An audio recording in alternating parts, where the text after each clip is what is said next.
Assalamualaikum warahmatullahi wabarakatuh. InsyaAllah kita dengar beberapa buah hadis. Mudah-mudahan bermanfaat bagi kita insyaAllah. Nahmaduhu wa nasalli ala rasulil karim, amma ba'd. An Ibn Abbas radhiyallahu anhuma qala kana Rasulullah sallallahu alaihi wasallam yabitul layaliya al-mutatabi'ata tawiyan wa ahluhu la yajiduna 'asha'an wa kana aktharu khubzihim khubz asy-sya'ir. Sayyidina Abdullah bin Abbas radhiyallahu anhuma berkata, seringkali Rasulullah sallallahu alaihi wasallam dan ahli keluarga baginda dalam keadaan berlapar beberapa malam berturut-turut tanpa mempunyai apa-apa makanan sebagai makan malam. Kebiasaan makanan mereka ialah roti yang diperbuat daripada barli. Sayyidina Abdullah bin Abbas radhiyallahu anhuma berkata, seringkali Rasulullah sallallahu alaihi wasallam dan ahli keluarga baginda dalam keadaan lapar beberapa malam berturut-turut tanpa mempunyai apa-apa makanan sebagai makan malam. Kebiasaan makanan mereka ialah roti yang diperbuat daripada bali. An Aisyah radhiyallahu anha annaha qalat ma syabi'a alu Muhammadin sallallahu alaihi wasallam min khubzi sya'irin yawmaini mutatabi'ain hatta qubida Rasulullah sallallahu alaihi wasallam. Sayyidatina Aisyah radhiyallahu anha berkata bahawa keluarga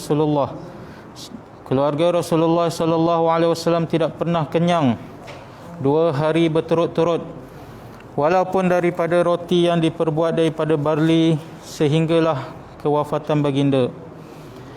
Sayyidatina Aisyah radhiyallahu anha berkata bahawa keluarga Rasulullah sallallahu alaihi wasallam tidak pernah kenyang selama 2 hari berturut-turut walaupun daripada roti yang diperbuat daripada barli sehinggalah kewafatan baginda sallallahu alaihi wasallam. Roti yang diperbuat daripada barli ni roti yang kasar lah. Dia bukan macam roti kita tu lembut kan. Dia kasar lagi lah. Kan ada satu ketika tak tahulah, tapi murah lah maksudnya tu. Roti Bali tu maksud roti yang murah. An Anas bin Malik radhiyallahu anhu qala inna Fatimah radhiyallahu anha nawalatin Nabi sallallahu alaihi wasallam kisratan min khubzi sya'irin faqala hadza awwalu ta'amin akalahu abuki munzu salasati ayyam. Sayyidina Anas bin Malik radhiyallahu anhu berkata bahawa pernah sekali Sayyidatina Fatimah radhiyallahu anha menghulurkan sepotong daripada sebiji roti yang diperbuat daripada syair kepada Nabi sallallahu alaihi wasallam. Lalu baginda bersabda, ini adalah makanan pertama yang dimakan oleh ayahmu sejak 3 hari yang lalu. Sayyidina Anas bin Malik radhiyallahu anhu berkata bahawa pernah sekali Sayyidatina Fatimah radhiyallahu anha menghulurkan sepotong daripada sebiji roti yang diperbuat daripada syair kepada Nabi sallallahu alaihi wasallam. Lalu baginda bersabda, ini adalah makanan pertama yang dimakan oleh ayahmu sejak 3 hari yang lalu. Dalam satu riwayat yang lain, baginda telah bertanya kepada puteri baginda itu, apakah ini? Maka Sayyidatina Fatimah menjawab, saya telah memasak dan saya tidak sampai hati untuk makan sendirian tanpa ayahanda. An Sahl bin Sa'id Sa'idi radhiyallahu anhu qala kunna ma'a Rasulillah sallallahu alaihi wasallam bil Khandaq wa huwa yahfiru wa nahnu nanqulu turab wa basura bina faqala Allahumma la 'aisha illa 'aishul akhirah faghfir lil ansar wal muhajirah. Sayyidina Sahal bin Sa'idi radhiyallahu anhu berkata, kami bersama Rasulullah sallallahu alaihi wasallam semasa peperangan Khandaq. Baginda Rasulullah sallallahu alaihi wasallam menggali parit sedangkan kami memindahkan tanah. Melihat keadaan kami itu, baginda sallallahu alaihi wasallam bersabda, "Ya Allah, kehidupan yang sebenar hanyalah kehidupan akhirat. Engkau ampunkanlah orang-orang Ansar dan Muhajirin." Sayyidina Sahal bin Sa'ad Sa'idi radhiyallahu anhu berkata, kami bersama Rasulullah sallallahu alaihi wasallam semasa peperangan Khandaq. Baginda Rasulullah sallallahu alaihi wasallam menggali parit sedangkan kami memindahkan tanah. Melihatkan keadaan kami itu, baginda Rasulullah sallallahu alaihi wasallam telah terus bersabda, "Ya Allah, kehidupan yang sebenar hanyalah kehidupan akhirat. Engkau ampunkanlah orang Ansar dan Muhajirin." Masa dia orang gali Khandaq ni, parit, peperangan parit tu, sahabat tunjuk dia punya lapar, diikat perut, lepas tu dia bubuh batu nak tekan perut tu, satu batu. Rasulullah SAW angkat baju dia, ada 2 ketul batu, nak bagi tahu Nabi tu lagi lapar pada dia orang lah, tahan lapar kan. Tu Nabi doa macam tu. Ya Allah, kita hari ni kenyang makan tak henti-henti, terlebih pula. Ya Allah, sedih kan. An Abdullah bin Umar radhiyallahu anhu qala akhadha Rasulullah sallallahu alaihi wasallam bimankibi faqala kun fid dunya ka'annaka gharibun aw 'abiru sabilin. Sayyidina Abdullah bin Umar radhiyallahu anhu berkata, Rasulullah sallallahu alaihi wasallam telah memegang bahuku untuk menarik perhatianku kerana perkara yang hendak disampaikan oleh baginda itu penting. Lalu baginda bersabda, hiduplah kamu di dunia seperti musafir atau sebagai kelana jalanan. Sayyidina Abdullah bin Umar radhiyallahu anhu berkata, Rasulullah sallallahu alaihi wasallam telah memegang bahuku untuk menarik perhatianku kerana perkara yang hendak disampaikan oleh baginda itu ialah penting.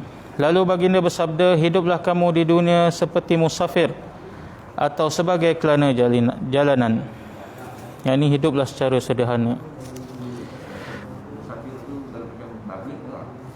Musafir ni maksudnya kita hidup ni, kalau musafir merantau, dia tak bawa banyak barang lah.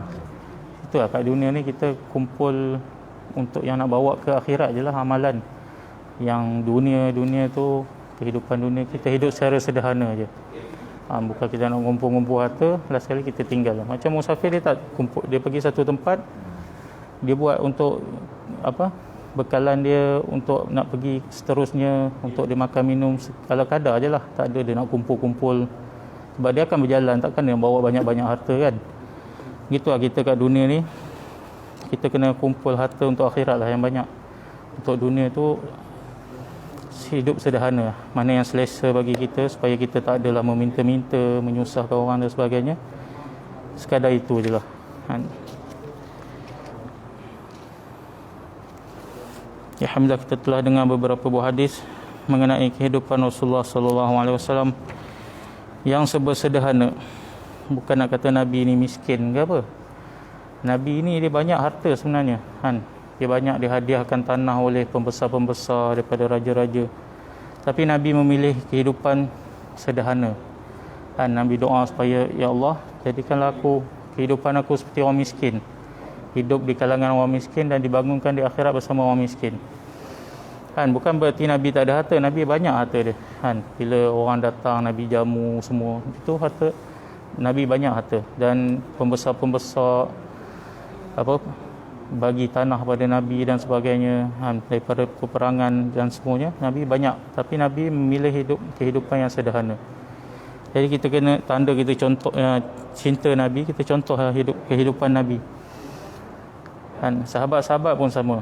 Dia orang banyak harta, banyak yang kaya-kaya. Macam Siti Khatijah radhiyallahu anha, asal seorang kaya, saudagar yang kaya. Tapi bila dia terima Islam, dia telah korbankan harta dia bagi sampai dia tak ada apa. Sebab dia tahu apa yang dia bagi kat dunia ni, kat akhirat dia akan dapat balik benda tu. Kalau kita kumpul, kita simpan kat dunia ni, kita akan tinggal. Kita tak tahulah, kalau anak-anak kita anak yang soleh, dia gunakan untuk kebaikan, tak apalah. Kalau sebaliknya, anak-anak berebut sana, berebut pun, kita tengok banyak kan, orang berebut tanah. Last sekali kesian mak bapak tu dalam kubur menderita. Jadi Nabi bagi tanah. Bagi apa harta Sayyidina Khadijah, sahabat-sahabat Abu Bakar, sampai dia tinggal tak ada apa-apa ke anak-anak dia kan. Itulah kita contohlah. Yang mampu, kita mampu macam mana kita bagilah. Kita sekorban untuk agama, kita bagi.